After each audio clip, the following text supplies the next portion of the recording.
The Department of Natural Resources is asking for a big increase in state money to buy and protect land for conservation. Our Capitol reporter Harm Van Huysen explains why not everyone is on board with this program.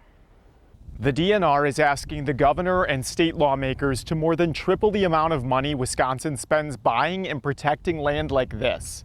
The Knowles-Nelson Stewardship Program has funded the protection of more than 600,000 acres of land since it was founded in 1989. In addition to preserving land and fisheries, the program also funds things like new boat ramps and trails. Right now, it gets around $32 million a year from the state. DNR staff said at a meeting on Wednesday that they're asking lawmakers to approve $100 million a year for the next 10 years. Since 2019, Republicans on the legislature's budget writing committee have anonymously blocked Knowles-Nelson funding for dozens of conservation projects. That changed in July, when the Wisconsin Supreme Court ruled that lawmakers couldn't legally block the funding. Since that court decision came out and that legislative obstruction is gone, we have seen land trusts, the nonprofit groups that take advantage of Knowles-Nelson funding, come rushing back to the table asking for support. Charles Carlin of Gathering Waters works with those land trusts to buy and protect land. He says tripling the program's funding would let conservation groups make up for lost time. Representative Mark Bourne, who co-chairs the Finance Committee, says the court's ruling removed accountability for the stewardship program.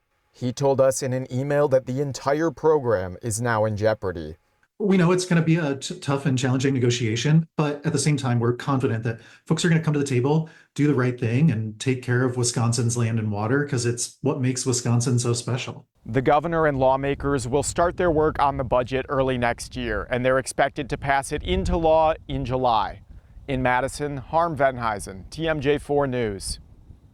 And Harm is our reporter in Madison covering the Capitol. He reports on stories that matter to you and the community. So if you have a story idea, please connect with Harm. His email address is right there on your screen.